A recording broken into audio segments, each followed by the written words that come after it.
বিএনপির ভারপ্রাপ্ত চেয়ারম্যান জনাব তারেক রহমান, আপনাকে আমাদের অনুষ্ঠানে স্বাগত জানাই। ধন্যবাদ। আমাদের শুভেচ্ছা এবং কৃতজ্ঞতা জানবেন। ভাঙার ঘোষণা দিয়ে ধানমন্ডি ৩২ নম্বরে হামলা, তার আগেই আপনার সহকর্মী সহযোদ্ধাও আমরা এরকম বলতে পারি ভেরিফাইড ফেসবুক আইডি থেকে পোস্ট করেছিলেন, আজ রাতে বাংলাদেশে ফেসিবাদের তীর্থভূমি মুক্ত হবে। তারেক রহমান, বিএনপি তো আসলে আমাদের পিছনে লাগছে, হ্যাঁ, আমাদেরকে শত্রু বলা শুরু করছে। এবং কিভাবে দেখেন, আওয়ামী লীগের কোন সিনিয়র নেতা কোনোদিন আমাদের নাম ধরে কোনোদিন কিছু করে, আমাদের নামে মামলা দিচ্ছে, আমাদেরকে দেশ ছাড়া করছে, কিন্তু নাম ধরে এরকম করে কিন্তু আক্রমণ করে, ওনারা নাম ধরে আক্রমণ করা শুরু করছে, হ্যাঁ। এবং এটা তো আমাদের পিছনে লেলায় দাও, আমরা তো পার্সন, ব্যক্তি বলে কুতুব দাঁড়ায় গেছে সোশ্যাল মিডিয়ায় কিছু কুতুব, ওনারা কোথায় নিয়ে যেতে চান দেশকে আমরা জানি না। ওনারা জানবেন না কেন? উনি জানবেন না কেন? আমরা জানি না মানে আমরা কোথায় নিয়ে যেতে দেশকে? আমি বলছি সবসময়, আমরা বাংলাদেশে ভারতীয় আধিপত্যবাদ চাই না, আমরা বাংলাদেশে আওয়ামী পুনর্বাসন চাই না, আমরা বাংলাদেশে একটা সাম্যের সমাজ চাই, একটা ইনসাফের রাষ্ট্র চাই। চারটা সিম্পল জিনিস আপনি জানেন না কেন? আপনারাই বাধা হয়ে দাঁড়ায় আছেন আমাদের সামনে, আমাদের স্বপ্নের সামনে, মানুষের স্বপ্নের সামনে। এবং আপনারা জানতে হবে আমরা এটা চাই। এবং আমরা আমাদের মনে করার কারণ আছে, আমাদের মনে করার ক্রেডিবল কারণ আছে যে আপনারা আওয়ামী লীগকে পুনর্বাসিত করতে চান। কেন চান সেই প্রসঙ্গে আসবো যদি আলোচনার সুযোগ থাকে। 2 নাম্বার, আপনারা ভারতের সাথে একটা নেগোসিয়েশন করেছেন, এটা আমাদের মনে করার ক্রেডিবল কারণ আছে, হ্যাঁ। এই জিনিসগুলোকে ক্লিয়ার করতে হবে আপনাদের কাছে। আপনারা যে আলাপ করেন, আপনারা সবার সাথে আলাপ করেন, অমুক রাজনৈতিক দলের সাথে আলাপ করেন, তমুক রাজনৈতিক দলের সাথে, সুশীল সমাজের সাথে আলাপ করেন, কেন আমাদের সাথে আলাপ করতে পারেন না? কেন পিনাকি ইলিয়াস কনক সারোরের সাথে কথা বলতে পারেন না? আপনারা মিটিং করতে পারেন না? করার দরকার আছে না? মানে আমরা পিপলস ভয়েস রিপ্রেজেন্ট করি না, আমাদের সাথে কথা বলেন না কেন? মানে আপনারা 31 দফা দিলেন, ধরেন 31 দফা দিলেন, 31 দফা তো এটা আপনার দলের দফা। তো আমরা তো সেই সময় তো আপনাদের সাথে এলাই ছিলাম, আমরা তো একসাথে লড়াই করতেছি, আন্দোলন করতেছি, আমাদেরকে দেখাইছেন। আমার প্রশ্ন এটা, মানে যেই নির্বাচনে আপনারা হারলেন, যেখানে আপনারা শেখ হাসিনা ক্ষমতায় আসলো প্রথম 1/11 এর পরে, ওই নির্বাচনে যেই সেট আপ ছিল প্রশাসন এবং আর্মিতে, স্পেসিফিক্যালি আর্মিতে, সেই সেট আপটা কি আরো প্রো ইন্ডিয়া হয়েছে নাকি প্রো ন্যাশনালিস্ট হয়েছে? প্রো ইন্ডিয়া হয়েছে, ঠিক তো? আরো খারাপ হয়েছে। তাহলে আপনি ওই র্যাঙ্ক এন্ড ফাইল এটাকে রেখে আপনাকে কিভাবে হারানো হয়েছে এটা আপনি বলেন দিন। আপনাকে হারানো হয়েছে কি? খুবই কেয়ারফুলি ডিজাইন করা হয়েছে, কনস্টিটিউশন ডিজাইন করা হয়েছে, এবং এটা বিএনপিরাও স্বীকার করতে বাধ্য হবে। ওই নির্বাচনে কারচুপি হয়েছে, ওই নির্বাচনে এমন ভাবে কারচুপি করা হয়েছে যেন বিএনপি একটা লজ্জাজনক হার হয় বিএনপি, হ্যাঁ। এবং এটা বিএনপিকে স্বীকার করতে হবে, আর স্বীকার যদি না করে তাহলে তো আমাদের বলার কিছু নাই, তাই না? তো ওই সেট আপটা আরো খারাপ হয়েছে, এবং এটা তো আর্মি করছে, ওইটা তো আর্মি করছে, তখন তো একটা আর্মি গভর্নমেন্ট, তো মইনু এবং ফখরুদ্দিনের গভর্নমেন্ট তো আর্মি গভর্নমেন্ট, আর্মি এই ইঞ্জিনিয়ারিংটা করছে, ইলেকশন ইঞ্জিনিয়ারিংটা। ওই আর্মিটা আরো খারাপ হয়েছে, ওর ভেতর থেকে ন্যাশনালিস্ট এলিমেন্ট আরো বাইরে চলে গেছে। এটা মোরাললেস প্রো কি বলবো ইন্ডিয়ান। আর তো এই আর্মি একটা ফেয়ার ইলেকশন দেবে? হ্যাঁ, মানে করতে দেবে? এইটা বিশ্বাস করেন সম্ভব না, করতে দেবে না। হ্যাঁ, আমরা যদি ফেয়ার ইলেকশন হয়, আমার মনে হয় যে ধরেন এটা বিএনপির এটা বিএনপির জরিপ, ব্রেইন দেখছে তো, আমরা সবাই দেখছি, ব্রেইনের জরিপে ফেয়ার ইলেকশন হইলে মানে মানুষ বলছে যে আমরা 41% বিএনপি কে দেবে, অ্যাবসলিউট মেজরিটি হয় বিএনপি। কিন্তু আরো কিছু আছে ওইখানে। আচ্ছা, আমি বলি, আমি গতকালকে একটা পোস্ট দিয়েছিলাম, গতকাল না পরশুদিন, যে জামাতে ইসলামের ভোট কত। জামাতে ইসলাম 300 আসনে ইলেকশন করছিল এরশাদ পড়ার পরে 91 সালে প্রথম। এখানে ভোট পেয়েছিল তারা 12.3% সম্ভব। এবং ওই সময় যদি আমরা সমস্ত ইসলামপন্থী দলগুলোর ভোটগুলো দেখি, তাহলে আমরা দেখবো 14% মতো তারা ওই ভোটটা, এবং ওই ভোটটা ভালো ভোট হয়েছে, হ্যাঁ। এবং 14% কিন্তু একটা খুবই সিগনিফিকেন্ট নাম্বার। এখন অনেকে বলেন 2%, 3% জামাতের ভোট, 4% ন।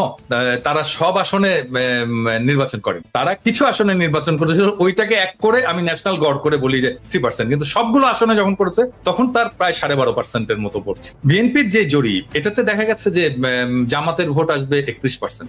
এখন ধরে ছাত্রদের ভোট ওখানে কত আসবে?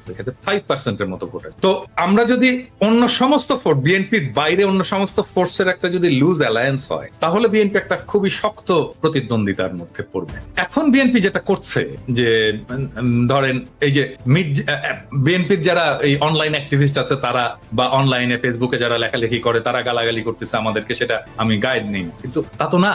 মির্জা ফখরুল, মির্জা আব্বাসের মতো সিনিয়র নেতারা তারা সোশ্যাল মিডিয়ার পিছনে লাগছে এবং কিভাবে আমাদের সাথে পাঙ্গা নেওয়া শুরু করছে।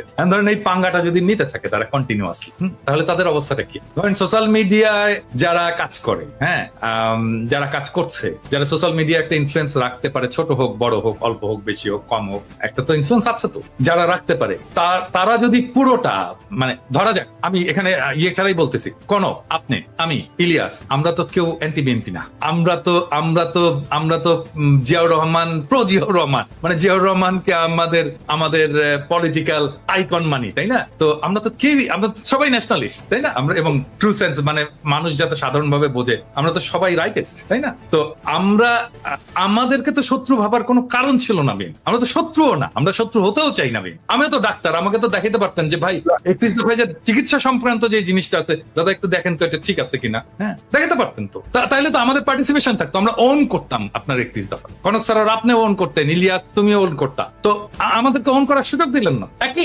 আমি একই জিনিস বলবো আমি জামাতকেও, জামাতকেও, মানে তারা ইন্ডিভিজুয়ালি ফোন করে। এখন আমি শিওর যে জামাতের আমি তো খুবই মাইডিয়াল লোক, সবাইকে ফোন করেন, আমাকে ফোন করে, কিন্তু এটা তো ফোন করে উনি বলেন কি আপনার শরীর কেমন আছে দাদা, বাড়ির সবাই ভালো আছে। আমি তো শফিক ভাইয়ের কাছ থেকে এগুলো শুনতে চাই না, আমি শুনতে চাই পলিটিক্স, রিয়েল পলিটিক্স শুনতে চাই। হ্যাঁ, ব্যক্তিগত সম্পর্ক আপনার সাথে থাকবে, মানে আমরা যখন রাজনীতি থেকে বিদায় নেবো, অ্যাক্টিভিজম থেকে বিদায় নেবো, তখনও থাকবে আপনাদের সাথে, সেটা অসুবিধা নেই।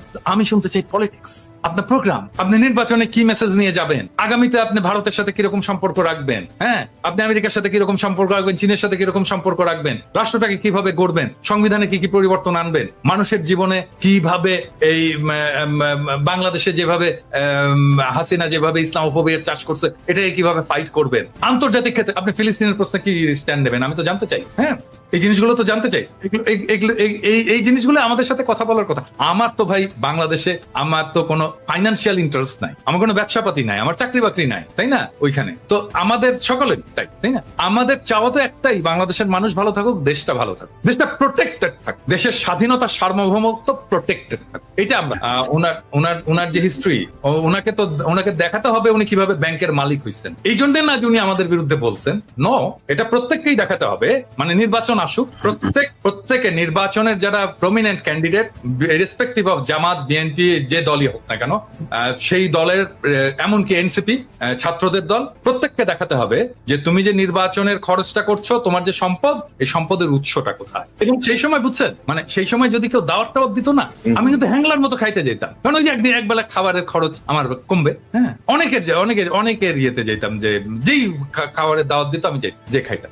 আমি যেহেতু প্রফেসর ইউনূসের সাথে কাজ করছি, সেই জন্য আমি জানি উনার ম্যানেজমেন্ট স্টাইলটা, উনি এটা করবেন না। হ্যাঁ, উনি ওনার টিমকে এভাবেই ডিল করেন আর কি। আমি কিন্তু খুবই ঘনিষ্ঠভাবে কাজ করছি, অল্প সময়, কিন্তু আমার আর্লি ক্যারিয়ারে খুবই ঘনিষ্ঠভাবে কাজ করছি। আমি ওনার পাশের রুমেই বসতাম, এবং গ্রামীণ ব্যাংকের যে হেলথ স্বাস্থ্য কর্মসূচি, সেটার আমি কোঅর্ডিনেটর ছিলাম ঢাকায়। তো আমি ওনার ম্যানেজমেন্ট স্টাইল জানি আর কি, উনি কিভাবে কাজ করে। তো সেই জন্য এটা উনি করবেন না। কিন্তু এই যতগুলো জিনিস কনক আপনি বললেন যে উনি যে হাই স্ট্যান্ডার্ড সেট করে যাচ্ছেন, এটা পলিটিক্যাল লিডারশিপ এটাকে ফলো করতে পারবে কিনা। নাম্বার 2 হচ্ছে যে উপদেষ্টা মন্ডলীর কিছু উপদেষ্টার অপদার্থতা, এটাকে উনি কিভাবে ম্যানেজ করবেন, এর সবকিছুর একটা সলিউশন আমি কিন্তু দিয়েছিলাম। আমি জানি না এটা বেশি আমি দিয়েছিলাম জন্যই বোধহয় বেশি মানুষ এটা নিয়ে আলোচনা করেনি। সেটা হচ্ছে ট্রানজিশনাল গভর্নমেন্ট, যে ট্রানজিশনাল গভর্নমেন্টে সব রাজনৈতিক দলের প্রতিনিধিত্ব থাকবে, এবং এই উপদেষ্টা পরিষদে বেস্ট পারফর্মিং উপদেষ্টারা থাকবেন। আর রাজনৈতিক দলগুলো থেকে বিভিন্নভাবে, বিএনপি হোক, জামাত হোক, এমনকি সেটা এনসিপি হোক, তারপর এবি পার্টি হোক, এমনকি নূরের দল, বাম, যারাই হোক, সবাইকে মিলে একটা নতুন মন্ত্রিসভা তৈরি করা, এবং যেই ইয়েতে উপদেষ্টা পরিষদে তারেক রহমানের অন্তর্ভুক্তি উপপ্রধান উপদেষ্টা করে।